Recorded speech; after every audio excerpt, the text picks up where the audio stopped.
ஞாயிறு வார விடுமுறையை ஒட்டி ஒகேனக்கலில் குவிந்த சுற்றுலா பயணிகள் பரிசல் சவாரி மேற்கொண்டும் அருவிகளில் உற்சாகமாக குளித்தும் மகிழ்ந்தனர்.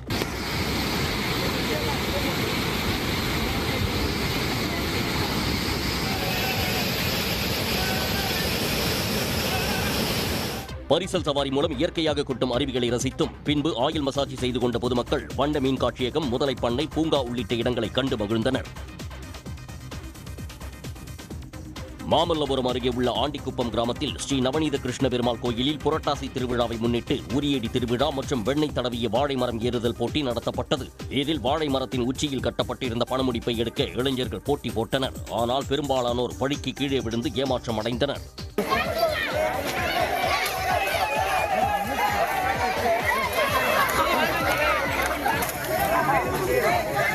பொறுமை காலத்துக்கு மேல போடு, காலத்துக்கு மேல போடு.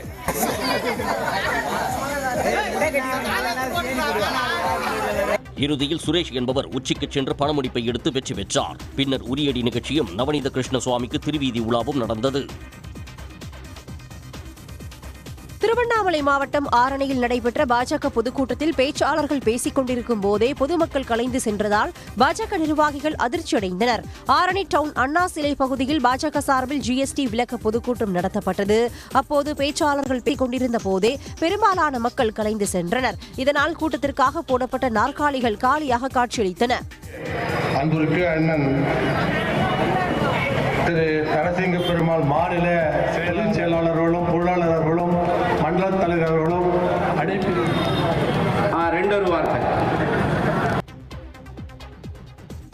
விழுப்புரம் மாவட்டம் கண்டாச்சிபுரம் நல்லாபாளையம் பகுதியில் விவசாய நிலங்களில் மழைநீர் குளம் போல தேங்கி நிற்கும் அவலத்தை கண்டித்து மார்க்சிஸ்ட் கம்யூனிஸ்ட் கட்சி சார்பில் கண்டன ஆர்ப்பாட்டம் நடைபெற்றது. கண்டாச்சிபுரம் நல்லாபாளையம் பகுதியில் சாலையை மழைநீர் தேங்காமல் கடக்கும் குழாயில் உடைப்பு ஏற்பட்டுள்ளது. புதிதாக குழாயை மாற்றி அமைத்து தர வேண்டும் என வலியுறுத்தி நெடுஞ்சாலைத்துறை அலுவலரிடம் மனுக்கள் கொடுக்கப்பட்டும் நேரடியாக பேசியும் இதுவரையில் நடவடிக்கை இல்லை என கூறி கண்டன ஆர்ப்பாட்டம் நடந்தது.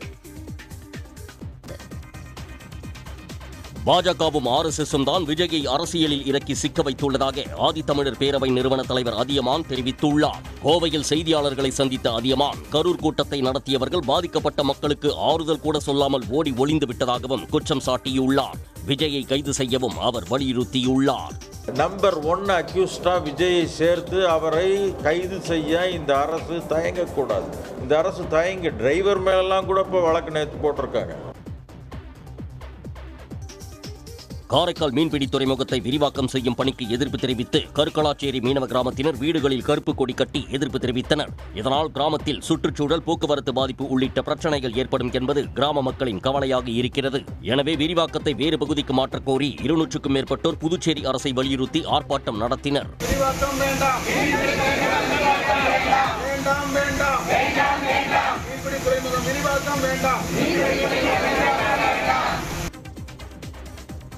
நெல்லை மாவட்டம் அம்பாசமுத்திரம் அருகே செட்டிமேடு என்ற கிராமத்தில் உள்ள கிறிஸ்தவ ஆலயத்தில் சுற்றித் திரிந்த கரடியால் அப்பகுதி மக்கள் அச்சம் அடைந்துள்ளனர். இது தொடர்பான காட்சிகள் சமூக வலைதளங்களில் பரவி வருகிறது.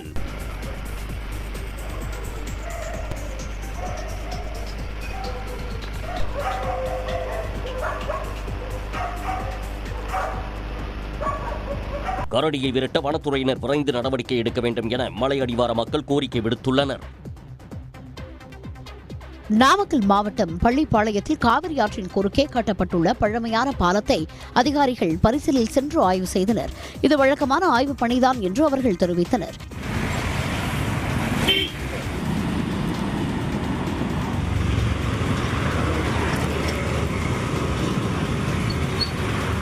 முன்னதாக பாலம் மீதுள்ள பாதுகாப்பு சுவர், அடிப்பகுதியில் உள்ள பில்லர்கள், கான்கிரீட் தன்மை உள்ளிட்டவற்றை ஆய்வு செய்தனர். திண்டுக்கல் மாவட்டம் சின்னாலப்பட்டியில் காந்தி கிராம கிராமிய பல்கலைக்கழகத்தின் பட்டமளிப்பு விழாவில் இந்திய கிரிக்கெட் அணியின் முன்னாள் வீரர் VVS லட்சுமணனுக்கு கௌரவ டாக்டர் பட்டம் வழங்கப்பட்டது. ஒன்றிய அரசின் நேரடி கட்டுப்பாட்டில் செயல்பட்டு வரும் காந்தி கிராம கிராமிய பல்கலைக்கழகத்தில் 38வது பட்டமளிப்பு விழா நடைபெற்றது. 2700 மாணவர்களுக்கு பட்டம் வழங்கப்பட்டது.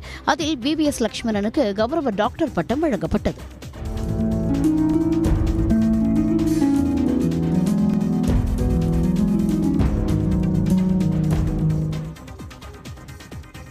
ராணிப்பேட்டை நகராட்சி வாரசந்தை மைதானத்தில் மாபெரும் 4ஆம் ஆண்டு புத்தக திருவிழா மாவட்ட ஆட்சியர் சந்திரகலா தலைமையில் நடைபெற்றது. கைத்தறி மற்றும் துணிநூல் துறை அமைச்சர் ஆர். காந்தி குத்துவிளக்கேற்றி கண்காட்சியை தொடங்கி வைத்தார்.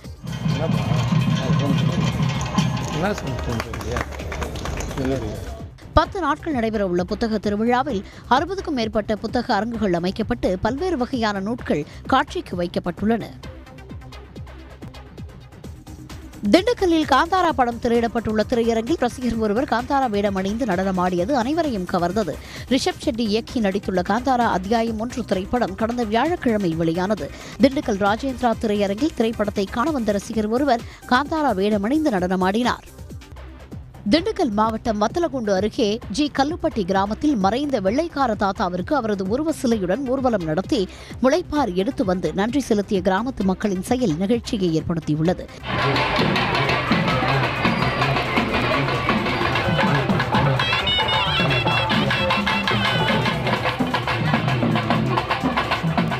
இங்கிலாந்தை சேர்ந்தவர் ஜேம்ஸ் கிம்டன். கிறிஸ்தவ பாதிரியாரான இவர் 1974ஆம் ஆண்டு சேவை செய்வதற்காக ஜி. கல்லுப்பட்டி கிராமத்திற்கு வந்து தங்கினார். அப்பகுதியில் பல கல்வி நிறுவனங்கள், மருத்துவமனைகள் மற்றும் ஆதரவற்றோர் காப்பகங்களை உருவாக்கினார். சாதி மதம் பார்க்காமல் அனைவரின் மனங்களில் நிறைந்த ஜேம்ஸ் 2017ஆம் ஆண்டு வயது மூப்பின் காரணமாக மரணமடைந்தார்.